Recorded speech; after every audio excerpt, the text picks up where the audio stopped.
అనుమానమే లేదు. మన కేసీఆర్ సారు కంకణం కట్టుకున్నాడు. రైతులను రాజుల లెక్క చేసేదాకా ఇడిచేతట్టలేడు. ఇదివరదాకా రైతు బజార్లంటే ఎట్లున్నాయి? కుప్పలు కుప్పలు కూరగాయలు ముంగడ పోసుకొని అమ్మేటోళ్ళు, అక్కడక్కడ మురిగిపోయిన కూరగాయల కుప్పలు, బురద, అమ్మేటోళ్ళు వేసుకునే బస్తాల పందిర్లు ఇట్లుంటాయి కదా. కానీ ఇంకొన్ని రోజులైతే మన రైతు బజార్లు అట్లుండయిగా మొత్తం మారబోతున్నాయట.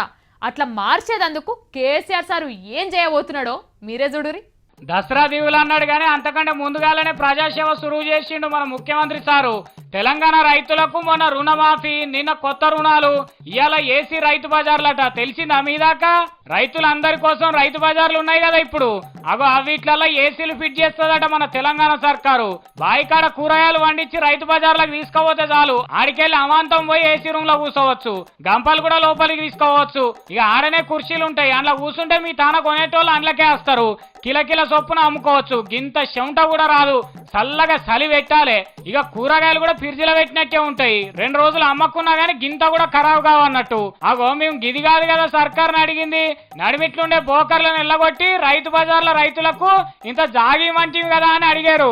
మీకు ఈ నడమ బీపీ పెరుగుతున్నది, అందుకే సర్కార్లను ఇట్లా అంటున్నారు. కాబట్టి మీ పెయిలున్న గరం పోవాలంటే ఏసీలలో కూసబెడితేనే పోతుందని కావచ్చు. సర్కార్ వాళ్ళు రైతు బజార్లు అన్ని ఏసీ రైతు బజార్లు చేస్తున్నారు. జర్ర సర్కార్ కు కోఆపరేట్ చేయండి. రైతులంటే ఎండల ఎండి వానల దడిచి చలి కొనుక్కుడే కాదు, ఏసీల మహారాజు లెక్క కాలు మీద కాలేసుకోవాలి అనేది మన కేసీఆర్ సార్ ఆలోచన.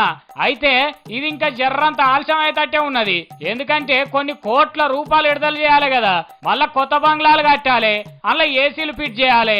అప్పుడుగా మిమ్మల్ని అందులో కూసబెట్టాలి, పెద్దసారి వచ్చి రిబ్బన్ కట్ చేయాలి. ఇగో గింత పనున్నది కాబట్టి ఇప్పటికైతే ఆ దళారులకే అమ్ముకోండి. అమలైనప్పుడు మళ్ళా చెప్తాం.